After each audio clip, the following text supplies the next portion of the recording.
Boa noite, querido irmão, boa noite, querida irmã. Sejam bem-vindos ao estudo sistematizado da doutrina espírita. Estamos no primeiro livro, estudando agora as obras básicas e fazendo a gravação aqui na sede da Sociedade Espírita Allan Kardec. Sejam bem-vindos a mais um momento de aprendizado neste ambiente de paz e de luz. Vamos fazer uma prece, confiantes no amparo e na proteção, na orientação, nas inspirações dos nossos mentores espirituais.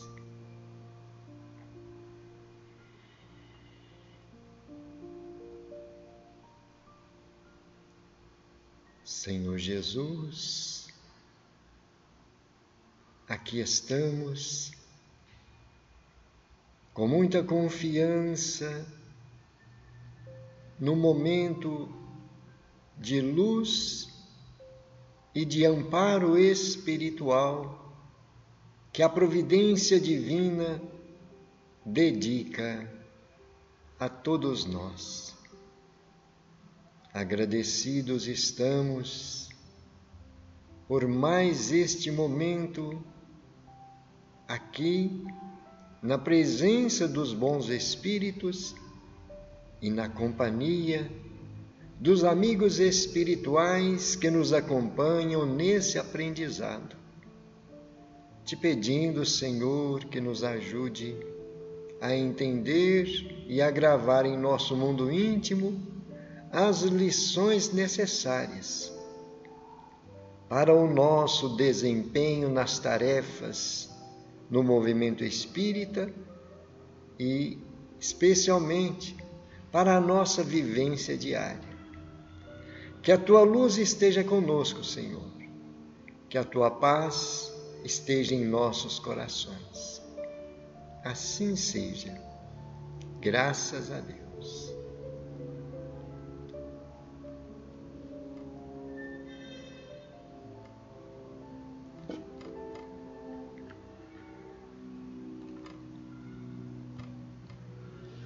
Estamos no módulo 2, roteiro 4, obras básicas. Já estudamos sobre a primeira obra, que é o Livro dos Espíritos, a segunda obra, que é o Livro dos Médiuns, a terceira obra, que é o Evangelho segundo o Espiritismo. E hoje vamos ver sobre o céu e o inferno.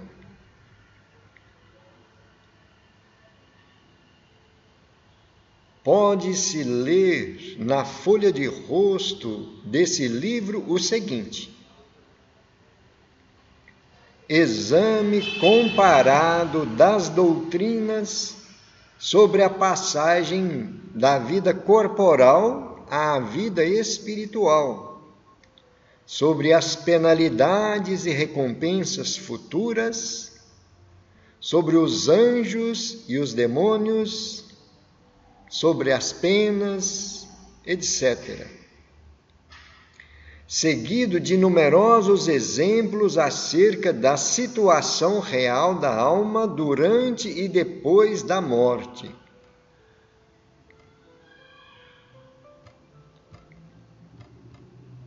O livro O Céu e o Inferno foi publicado em 1º de agosto de 1865, com o título O Céu e o Inferno, ou a Justiça Divina segundo o Espiritismo. é constituído de duas partes, tendo a primeira intitulada Doutrina, 11 capítulos, e a segunda, denominada Exemplos, 8 capítulos. Em artigo publicado na Revista Espírita de setembro de 1865, Kardec, ao fazer a apresentação de O Céu e o Inferno, informa principalmente o objetivo do livro, as matérias e a forma como aí foram organizadas. São suas palavras. O título desta obra indica claramente o seu objetivo. Aí reunimos todos os elementos próprios para esclarecer o homem sobre o seu destino.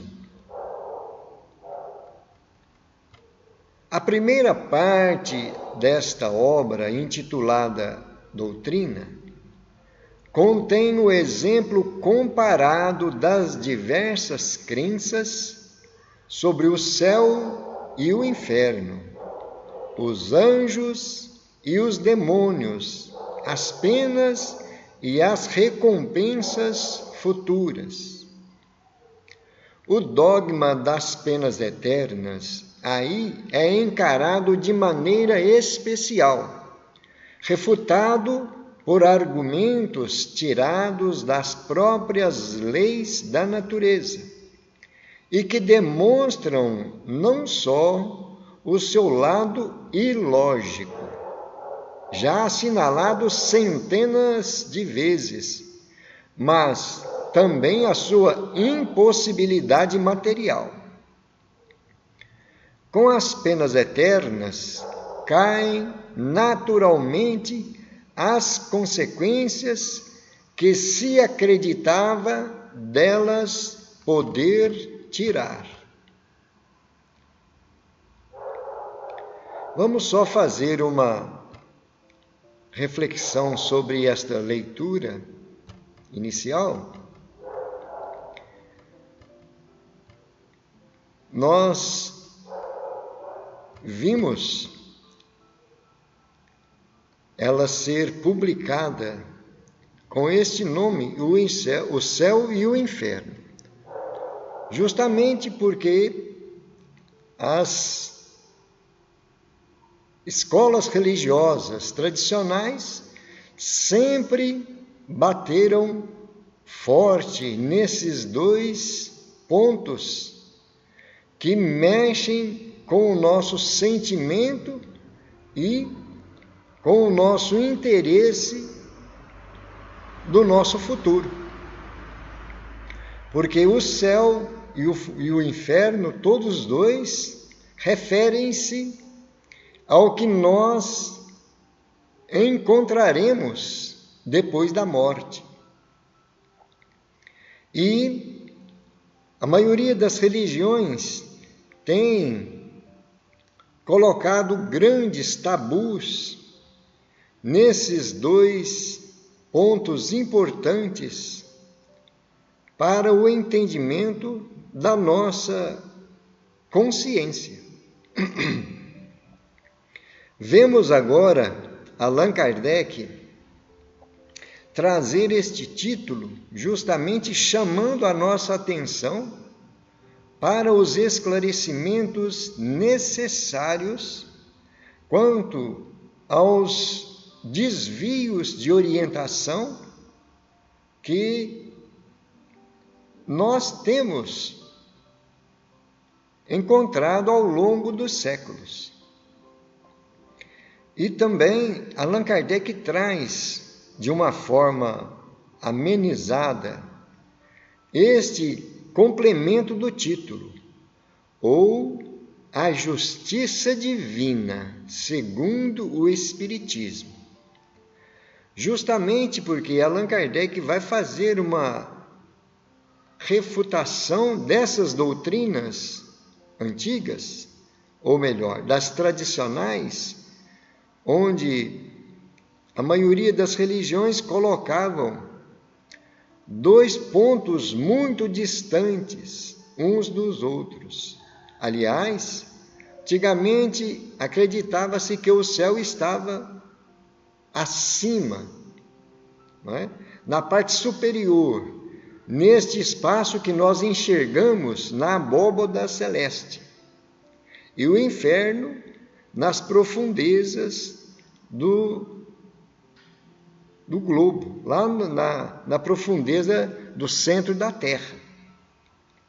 Mas então Allan Kardec vai trazer grandes esclarecimentos, primeiramente fazendo análise do que está compatível com a misericórdia de Deus, a justiça e o amor de Deus para com todos nós. Esta ele faz na primeira parte, fazendo esse levantamento, como nós vimos ser explicado aqui, né? Contém exame comparado das diversas crenças sobre o céu e o inferno, e também os anjos e os demônios, penas, recompensas futuras. Tudo isso aí Allan Kardec faz uma análise bem compatível com a lógica e o bom senso, conforme nós entendemos do poder, da sabedoria e da misericórdia de Deus, né? E também vamos ver na segunda parte os esclarecimentos dos próprios espíritos que estão no plano espiritual, relatando as suas condições, né? Como eles estão, como foi a passagem para o plano espiritual,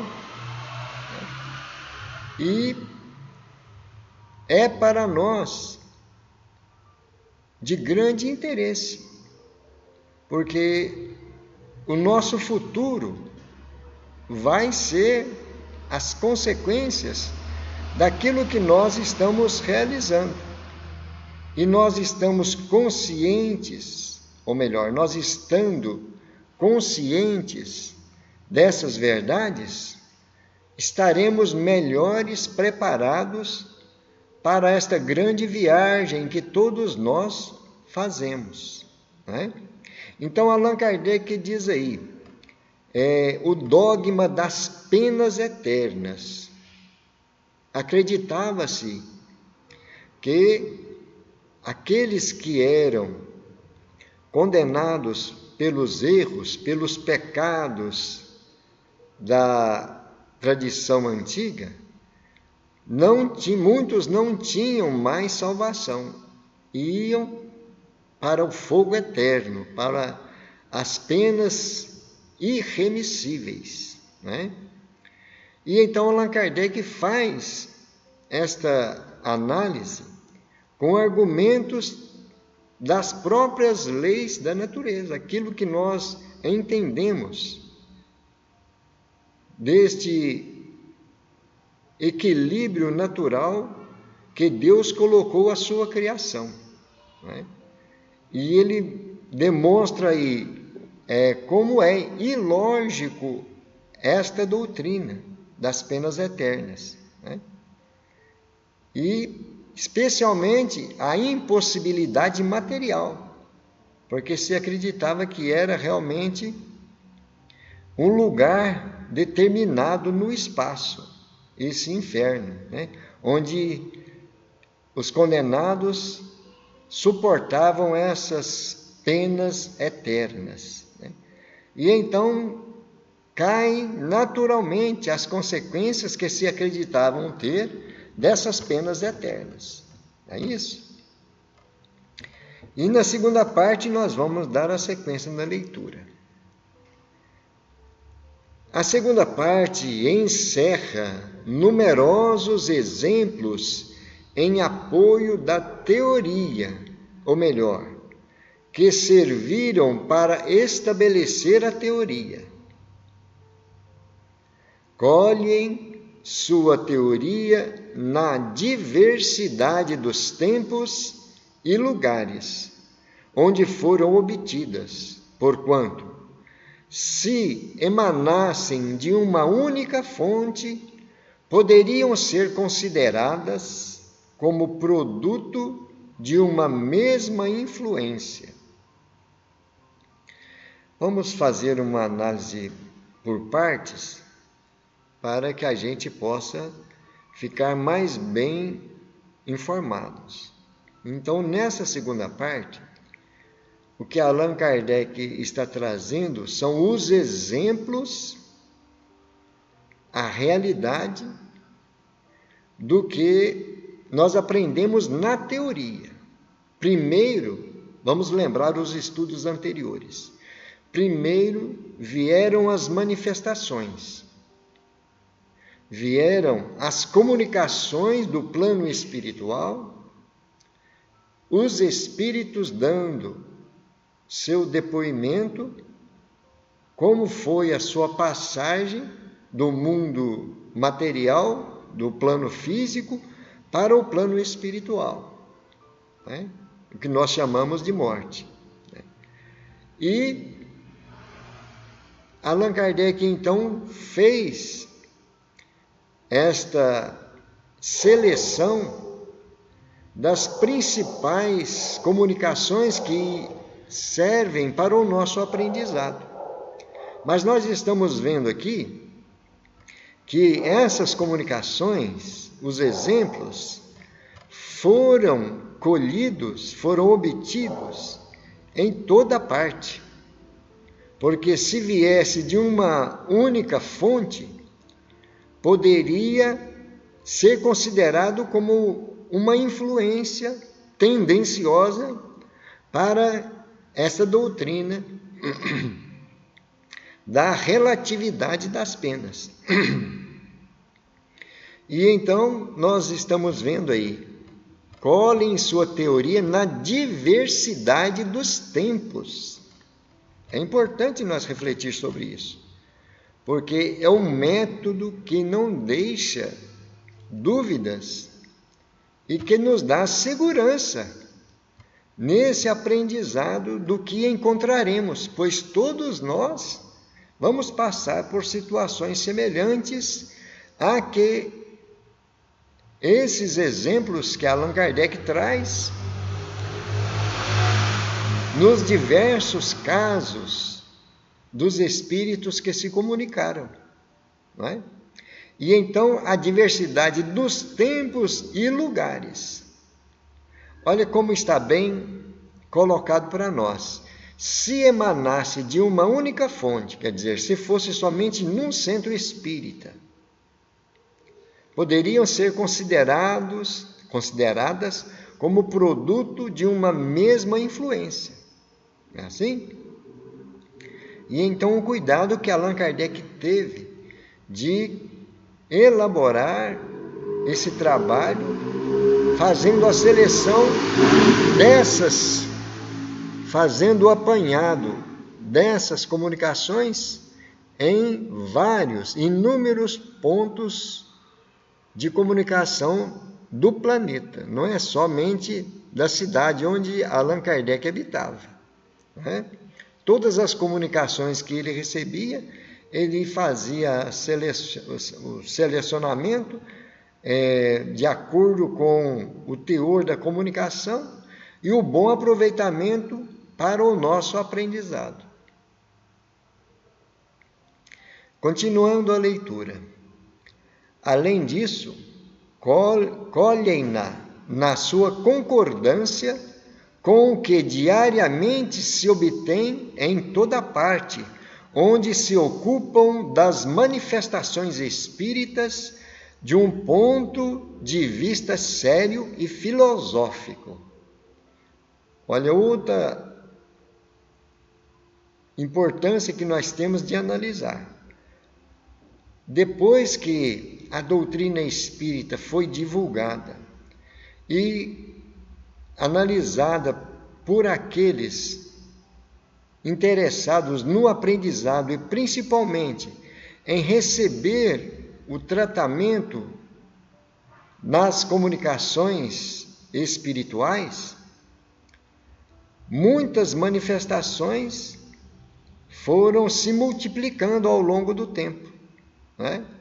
E então hoje nós percebemos em toda parte, onde existe um grupo sério, como nós estamos vendo, procurando entender e desenvolver o conhecimento dessa filosofia espírita, existem essas comunicações, existem os espíritos necessitados de socorro que são amparados, e existe, consequentemente, as orientações dos espíritos de luz, que sempre se manifestaram através desses trabalhos na casa espírita.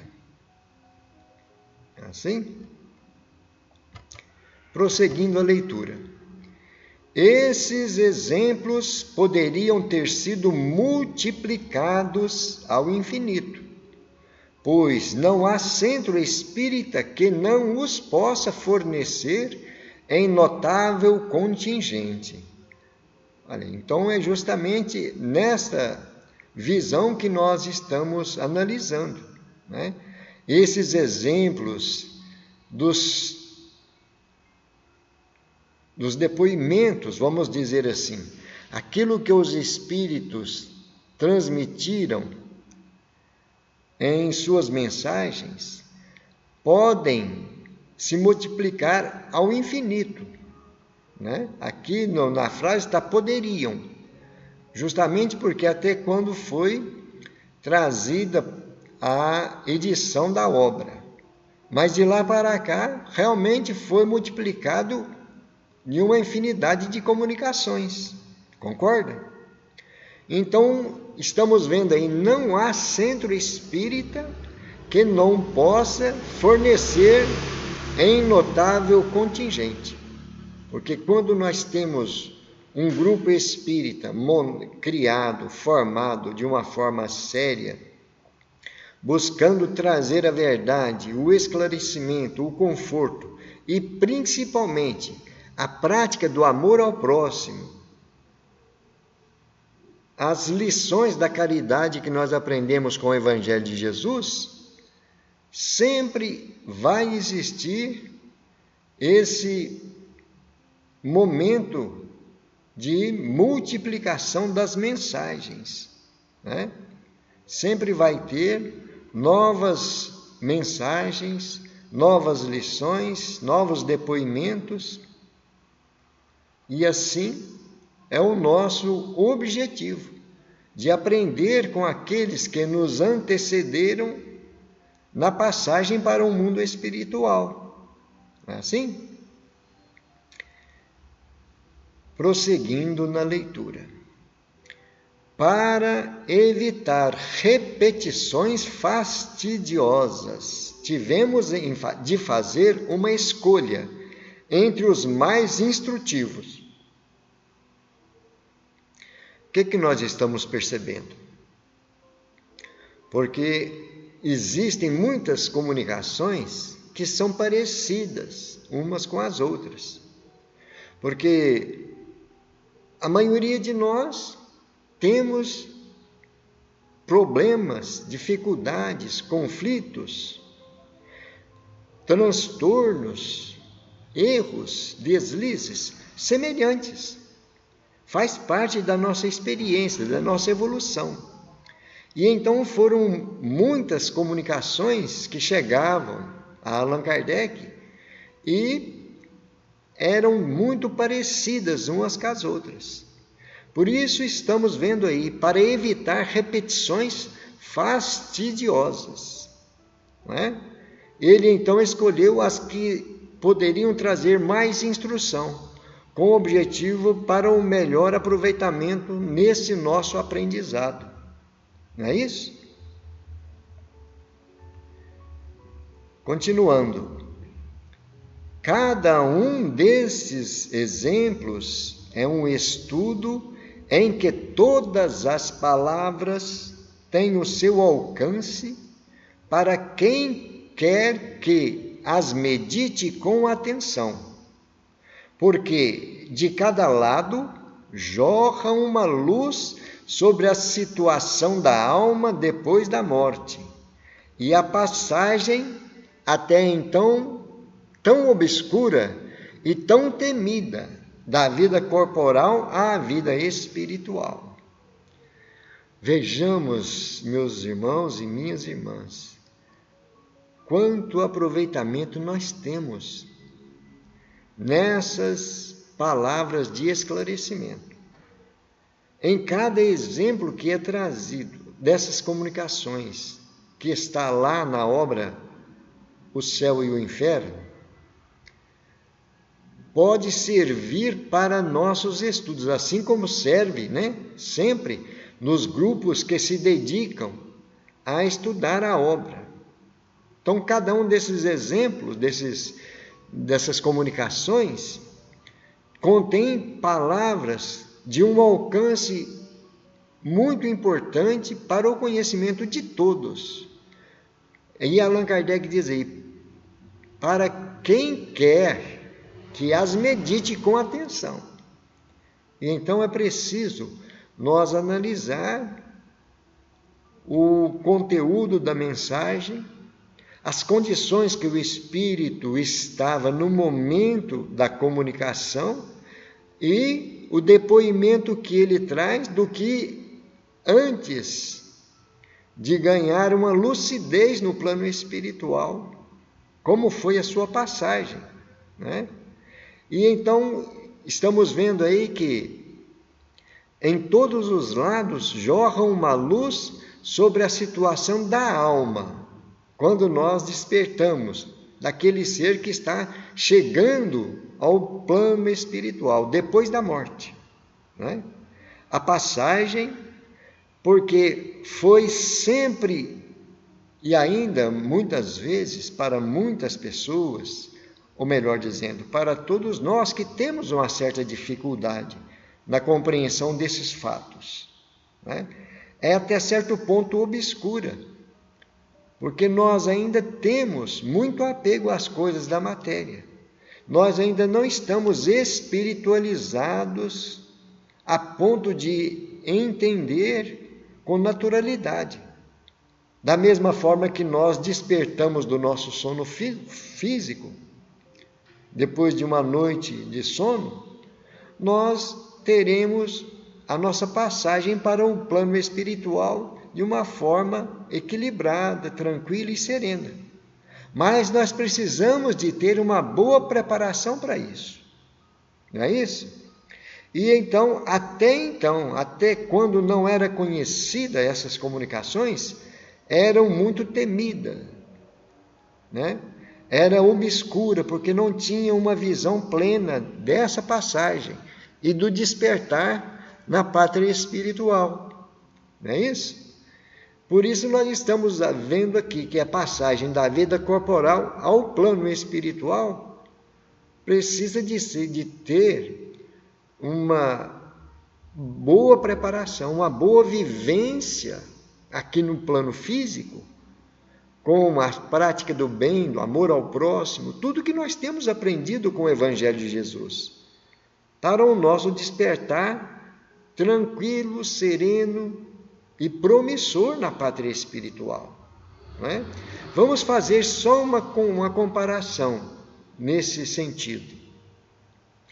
Quando nós temos um dia muito atribulado, cheio de dificuldades, de problemas, de surpresas desagradáveis, momentos em que nós nos desequilibramos emocionalmente e conservamos um sentimento de revolta, de mágoa, podemos ter a certeza que se nós não fizermos uma renovação nas nossas emoções, no nosso pensamento, através da oração, através da meditação, através de uma boa leitura, se nós formos para a cama dormir sem fazer esse preparo, nós teremos uma noite muito conturbada por sonhos, por pesadelos, quando nós conseguimos dormir.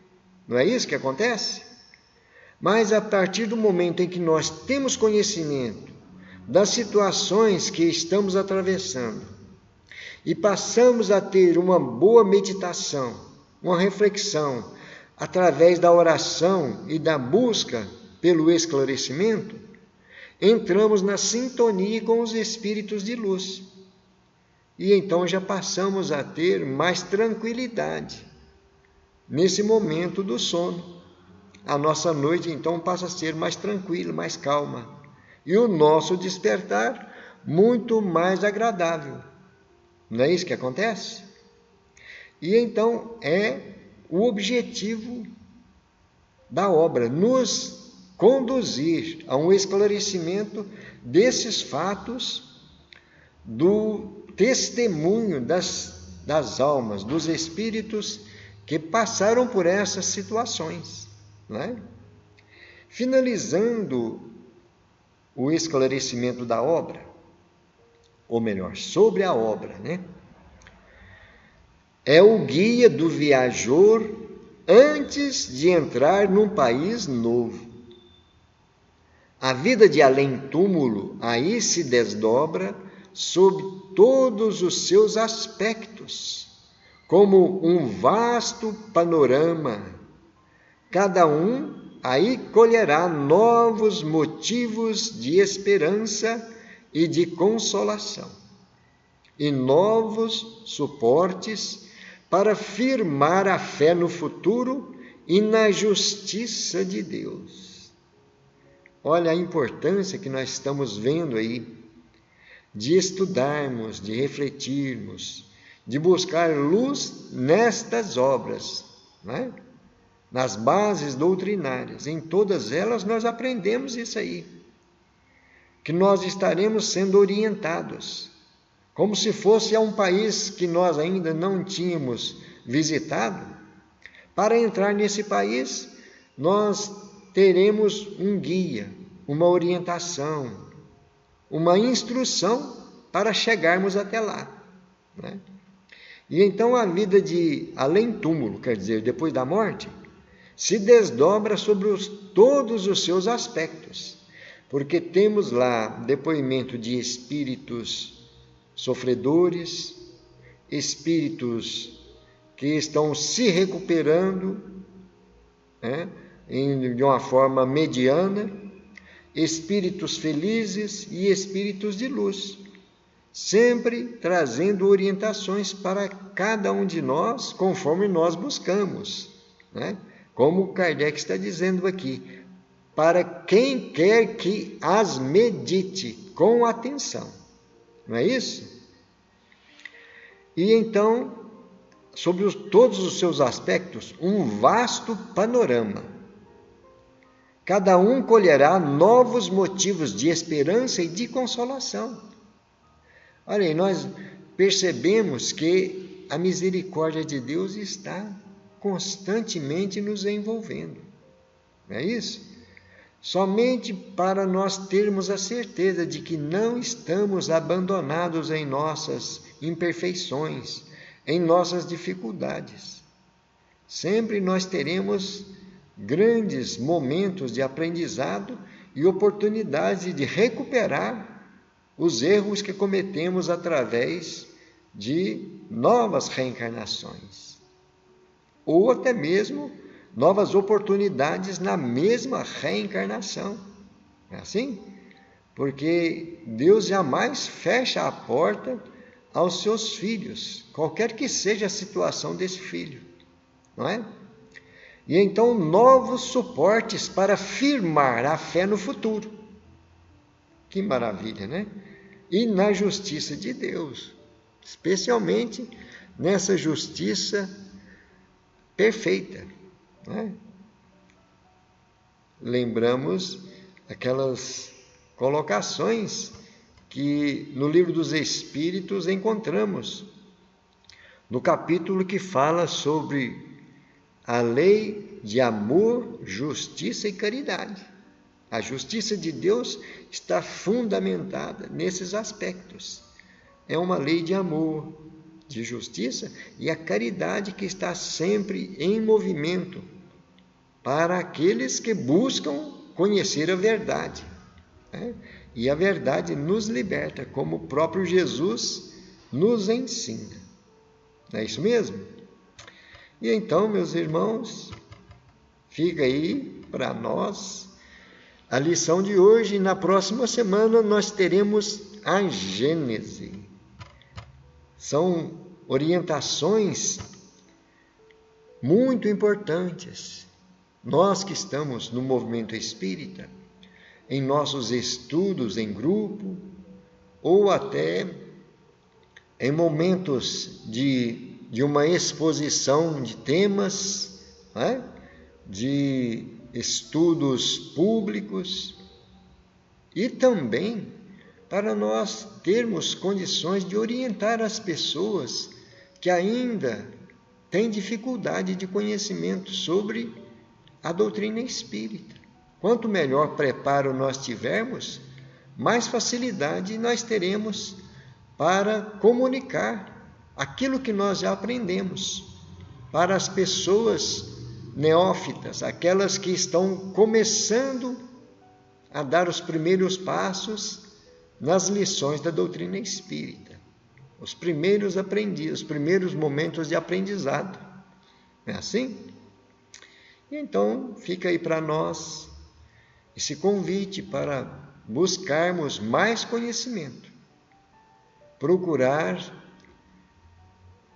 em novas oportunidades rever e estudar essas obras. O objetivo é esse, é trazer ao nosso alcance o conteúdo de cada uma dessas obras. Não é assim? E então nós vamos agora fazer uma prece, aproveitando o momento e as energias, para fazermos as vibrações pelos irmãos sofredores. Muitos estão no plano espiritual,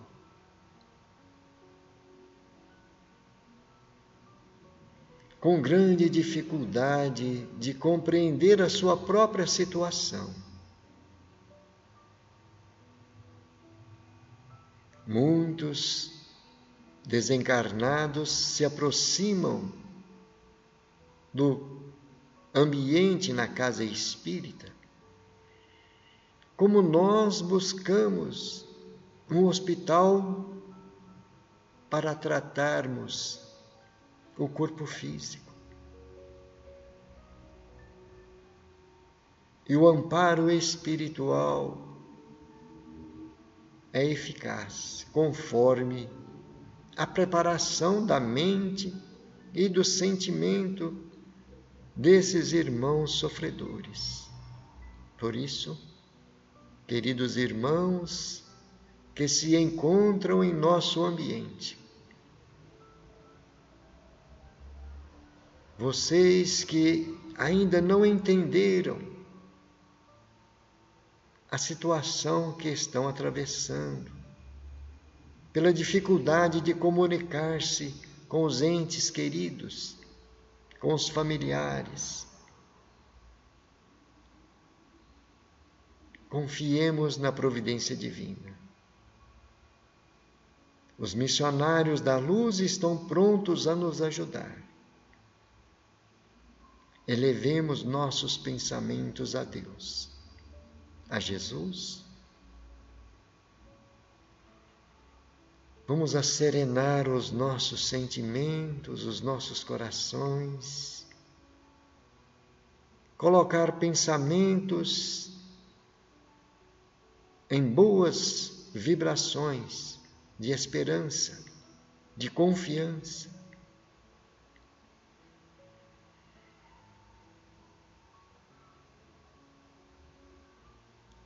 Espíritos de luz, missionários da seara de nosso Senhor Jesus Cristo, queremos vos pedir em nome de Deus que venham nos auxiliar, procurando orientar esses irmãos sofredores os necessitados de socorro.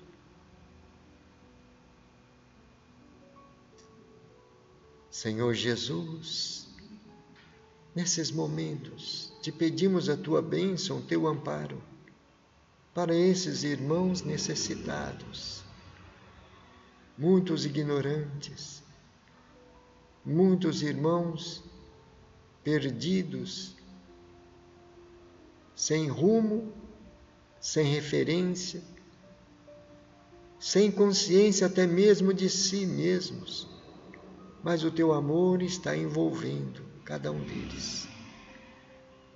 Pedimos por eles que os bons espíritos possam acolher e conduzir esses nossos irmãos.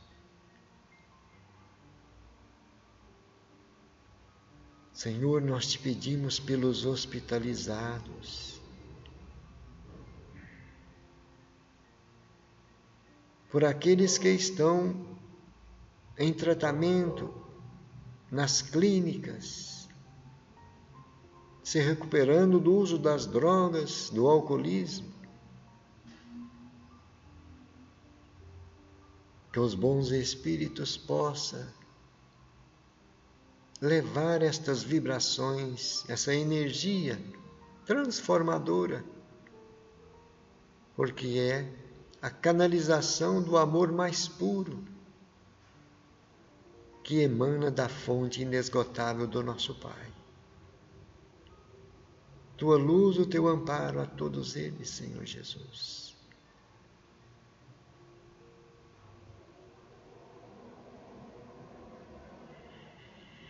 Queremos te pedir pelas pessoas que nós conhecemos, que nos pediram preces,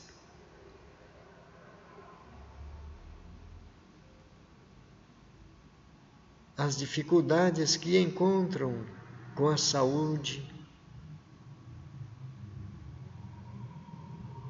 as dificuldades que encontram no convívio familiar, com os entes amados. Teu amparo, a tua proteção a todos, Senhor, aos lares ameaçados pelas trevas, pela ignorância. Ilumina e abençoa, Senhor, esses que estão se sentindo abandonados, esquecidos. Que os amigos espirituais possam aconchegar esses corações, fortalecendo a fé, a confiança em Deus.